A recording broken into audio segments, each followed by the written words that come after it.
নকশালবাড়ির দিকে আবার নজর রাখা যাক। নকশালবাড়িতে সেচ নালায় অবৈধ নির্মাণ, সেচ নালার উপর তৈরি কংক্রিটের কালভার্ট। আরো ডিটেল আপনাদের জানাবো, বিশ্বজিৎ রয়েছে। তবে তার আগে দেখুন সেই ছবি দেখাচ্ছি, একটা সেচ নালা, তার উপর অবৈধ নির্মাণ, জমি মাফিয়ার বিরুদ্ধে কিন্তু অভিযোগ তুলছেন পঞ্চায়েত প্রধান। কিন্তু কিভাবে সেচ নালার উপর অবৈধ নির্মাণ তৈরি করা হলো, বিশ্বজিৎ? দেখো, একেবারে দিনে দুপুরে এই অবৈধ নির্মাণ চলছে, কোনো ধরনের পারমিশন ছাড়াই এই অবৈধ নির্মাণ কিন্তু করে চলছেন একেবারে সেচ নালার উপর।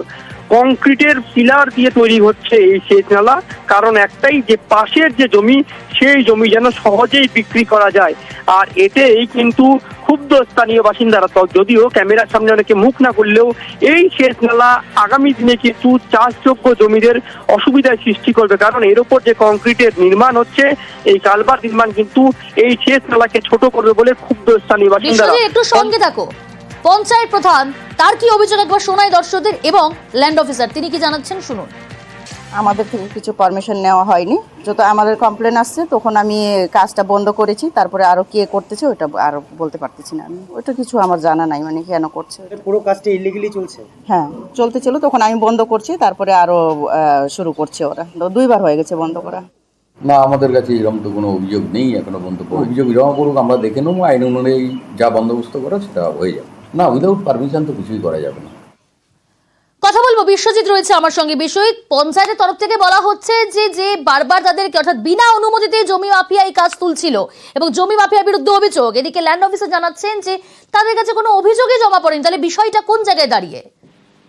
দেখো, পঞ্চায়েত প্রধান যেটা জানাচ্ছেন যে এর আগে 2 বার তিনি গিয়ে ঘটনাস্থলে গিয়ে এই কাজ বন্ধ করেছেন। যেহেতু এই মঙ্গল সিং জোট হাতিঘিসা গ্রাম পঞ্চায়েতের প্রধানের নিজস্ব এলাকা, তাই তিনি খবর পাওয়া মাত্রই ঘটনাস্থলে গিয়ে কাজ বন্ধ করেন। কিন্তু দেখা যায় যে ফের কিন্তু কাজ শুরু হয়েছে, এবং কাজ শুধু নয়, এখানে কংক্রিটের নির্মাণ করা হচ্ছে, যা নিয়ে কিন্তু আতঙ্কিত এখানকার চাষিরা। কারণ এই কংক্রিটের নির্মাণ হলে এই যে সেচ নালা, তার যে দৈর্ঘ্য প্রস্থ তা কিন্তু ছোট হবে, আগামী দিনে জল চাষের ক্ষেত্রে কিন্তু অনেক অসুবিধা হতে পারে। তারা দাবি করছেন দ্রুত যেন প্রশাসন এর বিরুদ্ধে ব্যবস্থা নেই।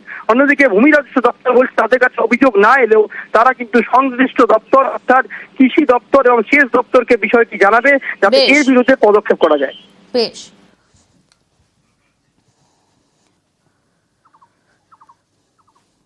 রাজ্য সড়কে ছড়িয়ে ছিটিয়ে মাটি, বৃষ্টি হলেই কাদায় পিছলে যাচ্ছে গাড়ি। দুর্ঘটনা এড়াতে পিংলা থানার মাইকিং, ধান কাটার মেশিনের জন্য রাস্তায় জমছে মাটি, গাড়ি চালকদের সতর্ক থাকার পরামর্শ দেওয়া হয়েছে।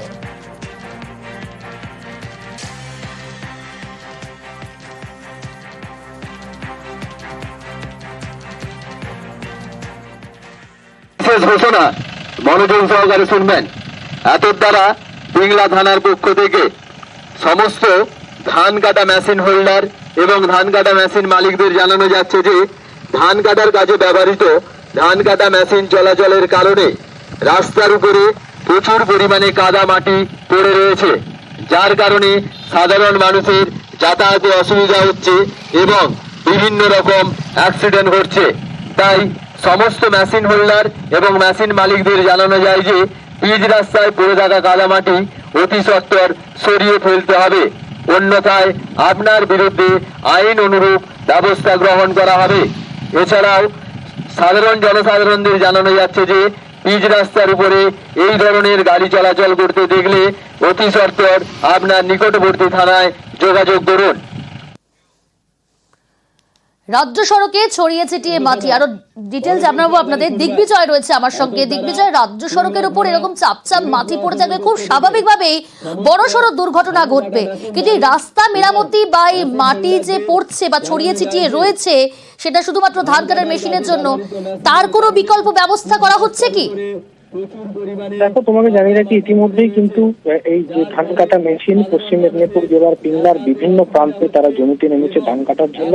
কিন্তু সেক্ষেত্রে সমস্যা হচ্ছে, ধান কাটা মেশিন যখন রাজ্য সড়কের ওপরে উঠছে তখন কিন্তু চাপ কাদা ভর্তি মাটি কিন্তু রাজ্য সড়কে পড়ছে, এবং এর মধ্যে কিন্তু ছোটখাটো দুর্ঘটনা ঘটেছে। কিন্তু সমস্যা হচ্ছে, যখন এই কাদা মাটি পড়ার উপর যখন বৃষ্টি হয়, সেই সময় কিন্তু গাড়ি পিচ্ছিল হয়ে যায়, সেক্ষেত্রে কিন্তু বড়সড় দুর্ঘটনা ঘটার একটা প্রবণতা থাকে। এই নিয়ে এলাকাবাসীরা বিভিন্নভাবে তারা পিংলা থানায় অভিযোগ জানিয়েছেন এবং সেক্ষেত্রে অভিযোগ পাওয়ার পরেই পিংলা থানা পুলিশের পক্ষ থেকে বিভিন্ন এলাকায় মাইকিং করা হচ্ছে যে যারা মেশিনে যারা ধান কাটছে তাদের কিন্তু রাস্তায় আসা যাবে না এবং সেক্ষেত্রে আসলে মেশিন পরিষ্কার করে তাদেরকে রাস্তায় উঠতে হবে, তাহলে কাদা মাটি যেটা রাস্তায় পড়া সেটা করবে না।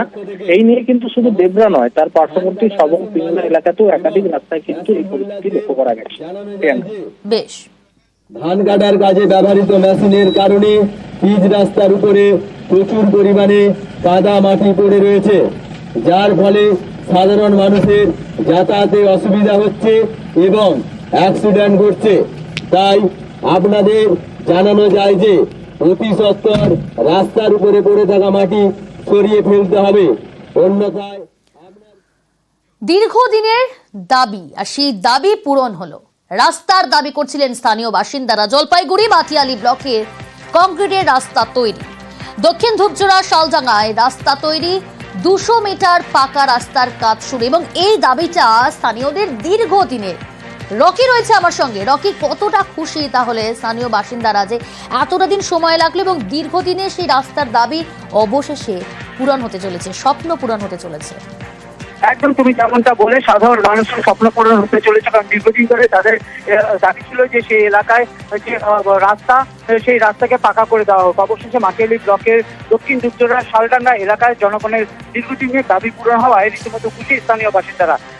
সূত্র মারফত জানা গিয়েছে যেটা সেই এলাকায় যে রাস্তা দীর্ঘদিন ধরে বেহাল ছিল এবং বর্ষাকালে সমস্যায় পড়তে হতো সাধারণ মানুষকে, এবং সেই দাবি মোতাবেক কিন্তু মাটিয়ালি বাতাবাড়ি 2 নং গ্রাম পঞ্চায়েতের তরফ থেকে 15 ফাইন্যান্সের প্রকল্পের মাধ্যমে 200 মিটার কংক্রিটের রাস্তার কাজের শুভ সূচনা হলো ফিতে কেটে, এবং সাধারণ মানুষ সেই সময় কিন্তু সেই কাজের উদ্বোধন মুহূর্তে ছিলেন এবং তারা জানিয়েছেন যদি এই রাস্তা তৈরি হয়ে যায় তাহলে সমস্যা থেকে তাদের মুক্তি হবে, কারণ বর্ষাকালে জল জমে যায় এবং কাদা থাকার ফলে রোগীদের নিয়ে যেতে যেমন সমস্যা হতো, সাধারণ মানুষ এমনকি পড়ুয়ারাও স্কুলে যেতে পারতো না। আর যেহেতু এটি একটি পর্যটন কেন্দ্রের মধ্যে পড়ে, সমস্যায় পড়তে হতো পর্যটকদেরও। এই রাস্তা তৈরি হলে সমস্যার সমাধান হয়ে যাবে এবং তাতে খুশি স্থানীয় বাসিন্দারা।